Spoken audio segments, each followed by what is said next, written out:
Assalamualaikum warahmatullahi wabarakatuh. Selamat pagi semua.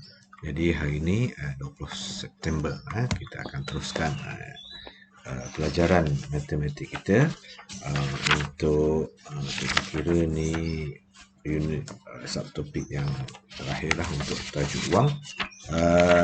Apa ni, kita ada sikit lagi reka cerita dan sistem masalah ni kita buat kemudian lah. Okey, jadi kita mulakan dengan bacaan umul kitab Al-Fatihah. A'udzubillahi minasyaitonirrajim. Bismillahirrahmanirrahim. Alhamdulillahirabbil alamin. Arrahmanirrahim. Maliki yaumiddin. Iyyaka na'budu wa iyyaka nasta'in. Ihdinas siratal mustaqim. Siratal ladzina an'amta 'alaihim ghairil maghdubi 'alaihim waladdallin. Amin.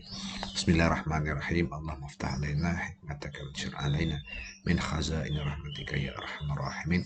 Rabbi shrah li sadri wa yassir li amri wahlul 'uqdatam min lisani yafqahu qawli, amma ba'd. Jadi tajuk kita pada hari ini adalah tajuk wang, iaitu subtopiknya celik wang. Apa yang dimaksudkan celik? Celik ni mata kita. Celik ni biasa guna untuk mata tapi dia ada maksud lain selain pada untuk mata. Celik wang kita maksudnya kita faham apa fungsi wang selain pada kita membeli tu.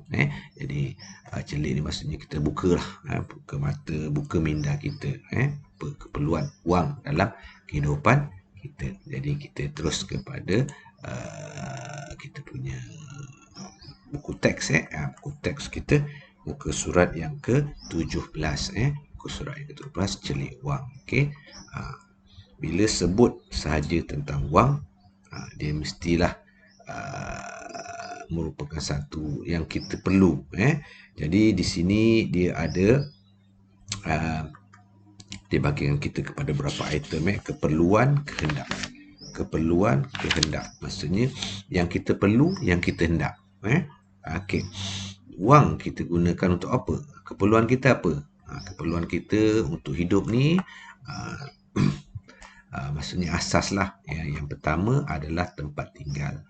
Tempat tinggal ni apa kaitan dengan wang? Tempat tinggal ni kita kena gunakan wang lah. Kalau mak ayah kita beli rumah, kena wang. Ataupun kita sewa pun, kita perlukan wang. Jadi wang digunakan untuk keperluan dahulu. Keperluan. Bila ada wang, kita gunakan untuk keperluan dulu. Keperluan. Okey. Apa lagi keperluan kita yang penting? Ini bagi keperluan asas ni. Yang kedua, pakaian. Habis seorang mesti apa kaitan pakaian? Ada duit mestilah kita nak kena beli pakaian. Pakaian ni tak boleh dapat free kecuali orang bagilah. Itu pun bukan setiap hari. Itu pun kalau ada musibah dan sebagainya. Kalau hari biasa ni jarang sangat orang bagi kita pakaian. Okey. Seterusnya yang ketiga, keperluan kita untuk makanan ni daripada duit ni adalah kita makanan. Keperluan kita adalah makan. Makan.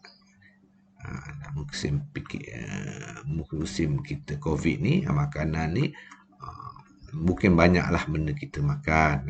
Okey, jadi tiga perkara ni dinamakan keperluan. Maksudnya kalau kita ada duit, kita dahulukan tiga perkara ini.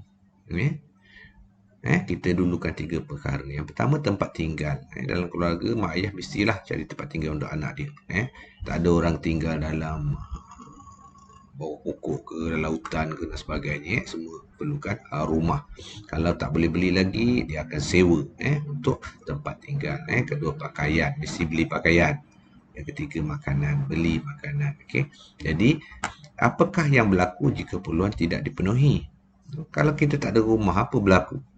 Kita pun tahu kan, banyak negara yang miskin tu tinggal bawah-bawah jambatan. Tinggal rumahnya buat melalui kotak.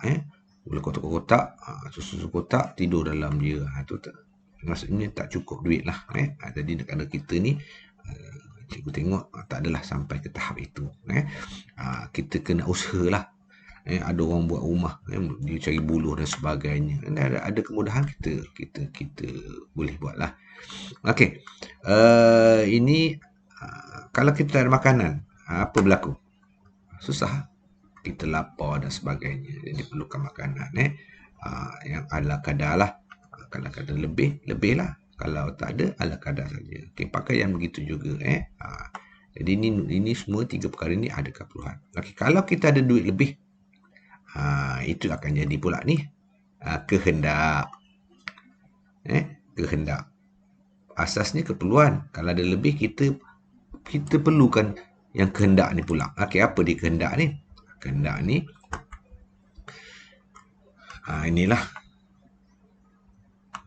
Jadi maksudnya bila ada duit lebih, kita nak lebih selesa lagi. Jadi kehendak. Kita perlu menabung. Wang ini sangat berguna. Okey. Di samping kehendak ni, kita kena menabung lah. Keperluan. Apa dia keperluan tadi? Mesti dimiliki supaya dapat terus hidup. Maksudnya atas ni mesti ada. Mesti dimiliki. Kalau tidak susah.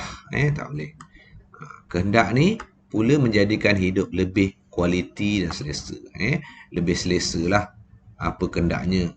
Kalau budak-budak ni nakkan permainan, nakkan jam, ni apa ni gadget, nakkan aiskrim, nak mainan, ada belajar ni, itu adalah kehendak. Maksudnya lebihan daripada wang yang kita gunakan ini, kita akan jadi kehendak. Ada orang air masak boleh minum kan, tapi nak apa? Nak air bubble lah, apalah. Itu semua kehendak lah tu. Kalau ada duit lebih, tidak ada masalah, boleh beli. Makan ikan, makan ikan. Tapi tiba-tiba nakkan KFC, nakkan pizza. Itu pizza tu adalah kehendak kita. Kalau tak dapat, okey tak? Okey je sebenarnya. Kan? Tapi kalau ada duit lebih, tak menjadi masalah. Boleh juga menjadikan barang itu kehendak. Maksudnya untuk menjadi hidup lebih kualiti dan selesa. Okey. Okey.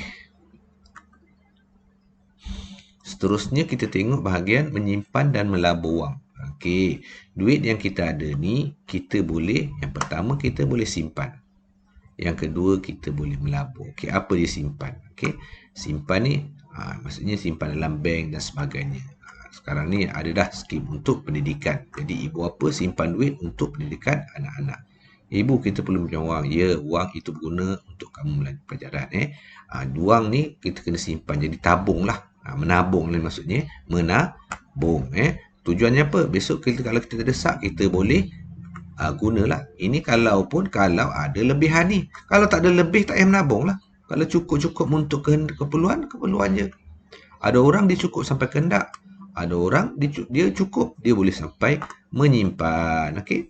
Jadi kalau ada lebih, simpan. Tak banyak, sikit. Jadi kalau kita selalu menyimpan, duit kita akan rasa banyaklah. Okey. Hidup akan lebih selesa pada masa hadapan. Bagaimana cara kamu menyimpan wang? Okay, ada orang simpan wang dalam tabung. Ada orang simpan wang dalam bank. Ada orang simpan wang bawah bantal. Ada orang macam-macam cara. Okey, terpulanglah. Jadi seterusnya dia melabur. Melabur ni orang dewasa lah. Biasa guna melabur. Dia ada pelaburan dan sebagainya. Macam-macam. Okey. Di samping itu juga, apa lagi? Bila ada wang lebih lagi, daripada tu kita boleh derma. Derma kepada, tak kira lah, bukan masa banjir je. Siapa-siapa saja.